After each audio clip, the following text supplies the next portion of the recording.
Welcome back to another quick episode of Spaceman 2.0. It won't be so quick this day. Into today's headlines than anyone else dares to go. But you can take it. This is A View from Space with the Spaceman on AM 640.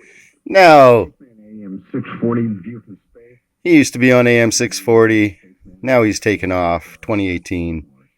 They deaded him. Unfortunately, I love this guy. He's one of the law of one. Giants of the shoulders I stand upon to reap and understand the truth that has gone on before. So let's just listen to what he has to say. With the Spaceman on AM 640. Spaceman AM 640 View from Space. You can email me at spaceman@640toronto.com or space@640toronto.com. Yes, the sons of Belial, the law of one, the brotherhood of the snake, back in the days of the golden age of Atlantis, and it's happening again. Dare I say it? There's nothing new under the sun. It's simply history repeating itself. And if you believe that Atlantis was a myth, you've been misguided. It was real, but not the same as the myth. But it was real. If you're one of those people that think the Roman and the Greek myths were myths, you're misguided once again. Those stories came from the royal houses of ancient Atlantis. Those were the stories. The legends stretched beyond comprehension, though. But nevertheless, those persons lived. So the sons of Belial were one group, just into self-gratification, lust, no thought or consideration as to the origins of this belief. They didn't even care about feelings. They had none.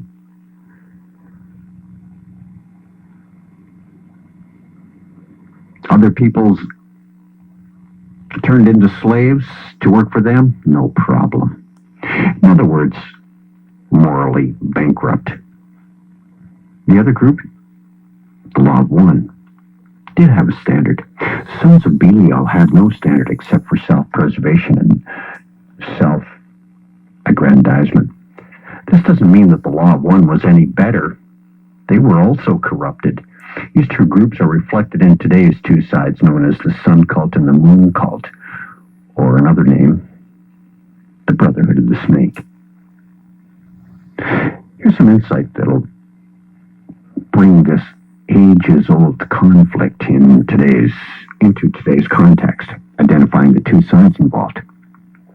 It's stated that the caves where the Dead Sea Scrolls were found yielded a series of 13 fragments on Melchizedek, which identifies Melchizedek as the one who will carry out the vengeance of God's judgments and the one who delivers the people from the hand of Belial and the spirits of his lot. The belief that Melchizedek was the Messiah was a strongly held conviction among the Qumran community in ancient times, as well as among some other Jewish and Gnostic sects in the 1st century. This becomes apparent in the text that was written called the Last Jubilee, about the coming of Melchizedek as the Messiah. The Jubilee, the Last Jubilee, was a sermon within Melchizedek texts. It goes thus. The last Jubilee text refers in messianic terms to a future king of righteousness. In the text, This king of righteousness is described as passing judgment on Belial and his followers. After the judgment in heaven comes the destruction of those who have followed Belial rather than God. The text states that the one designed by God's favor for the king of righteousness, which is what by his very name Melchizedek prefigures, will come into his dominion. The time of his coming into his dominion is identified as the period which the King James Version of the Bible, written in Isaiah, called the year of favor or acceptable year of the Lord. Now, is it possible? Is it conceivable that this current Jubilee underway right now, that the world is celebrating, the 60th Jubilee of Queen Elizabeth's reign, could possibly be the Jubilee that the King James Version of the Bible is speaking about? Well, what I'm saying is this 60th Jubilee celebration going on right now in 2012 around the world the last Jubilee that's mentioned in Isaiah, the King James Bible? This spaceman came to you at March 31st, 2012, okay? Just listen. 60th Jubilee celebration going on right now in 2012 around the world. The last Jubilee that's mentioned in Isaiah, the King James Bible, is the heir that's to follow Queen Elizabeth onto the throne, the fulfillment of the prophecy of the return of Melchizedek, the Messiah, the future King of righteousness. You know, it's entirely possible, given the recent events involving the Middle East.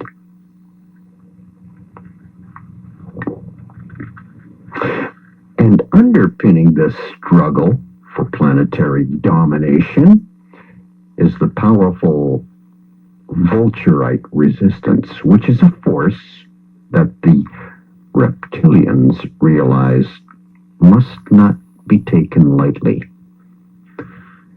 The United Reptilian Front is currently disemboweling the vulturite power base by many means. Two of the main forces of worldwide colonization over the last millennia were the British Empire and the Roman Catholic Empire.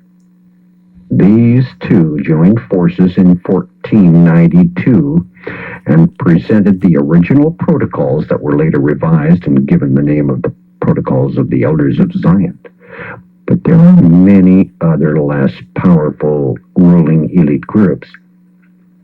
Many ancient cultures believe in blood sacrifice to the gods as offerings to the earth in return for peace, power, abundance of harvest, fertility. The Old Testament mentions burnt offerings many times, referring to animal sacrifices. Killing is embedded in human history. And as you would expect, given the fickle nature of the Anunnaki gods, it's glorified when it's done for honorable purposes. Yet it's strictly taboo for dishonorable reasons.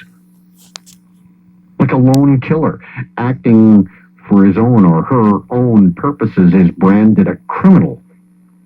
12 jurors can even legally order the punishment. Notice the royal number, 12. Legally order the punishment of this type of killer without raising a whiff of hypocrisy. A band of killers can also be criminals and punished for their acts.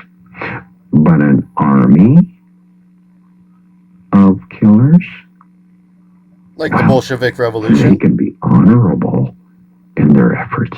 Hmm. And individuals, soldiers from such an army often received the highest honors for killing enemies. Such an army and its leaders would not be subjected to criminal allegations unless that army lost the war. In which case, the military and the civilian leaders responsible for the army can then face justice for their activities. Abdul Basit al-Megrahi, the Lockerbie bomber, took part in a murderous terrorist plot. And he is a murderer to most in the West, yet a profound insurgent hero to some in the Muslim world. Baron von Richthofen was a courageous hero to World War I era Germans, yet an arch villain to the Anglo Alliance in that same war. John Wilkes Booth, considered a hero by some, but deemed to be a villain by most, for assassinating United States President Abraham Lincoln. Seems true for Lee Harvey Oswald, who allegedly assassinated U.S. President John F. Kennedy a century later. Saddam Hussein was a villain to most people in the West, yet a hero to many in the Arab world. The gleeful cheering of public executions is a form of bloodthirsty expression by mobs who were programmed to scream for blood. The same programming was especially witnessed during the French Revolution, when the mobs cheered as each victim was publicly beheaded by the guillotine, drunk with blood. Killing is promoted in this world. In fact, the world thrives on blood. What else could be expected in a world that's been under bloodthirsty Anunnaki domination for such a long time? And the killing and violence, it's not limited to warfare. It happens in cultural, political, religious endeavors, as it does in civilian and military structural manufacturing. The Anunnaki have played many cruel tricks on humans and driven them to excessively violent behavior. The Anunnaki, or demons, thrive on watching humans kill one another. It's a spaceman. View from space. Back in a minute. Oh, help. So, words from the beautiful spaceman. He was the original 6:40 a.m. Unfortunately, had to leave this plane in 2018 in the middle of that year. You know, if you give out too much truth, he was talking about too much crypto Zionistas, and they might have taken him out. Anyways, if you see further, it's because you sit on the giant's shoulders and you see out into the horizon a little bit further. So may you honor those that went before you to bring you the truth, and realize that their agenda is this by this year, 2030.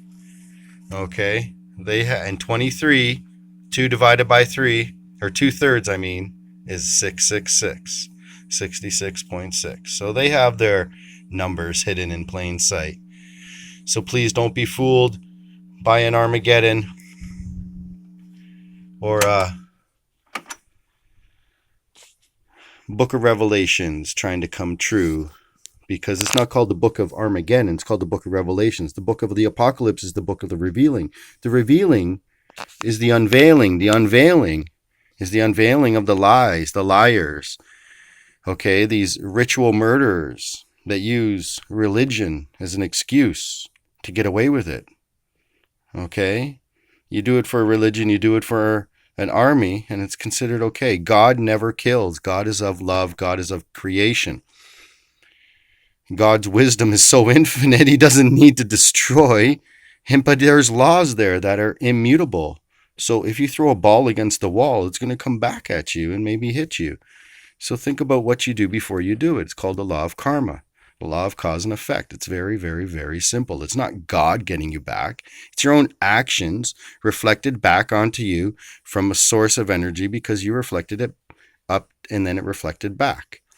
Radio waves work because there's something reflecting them back.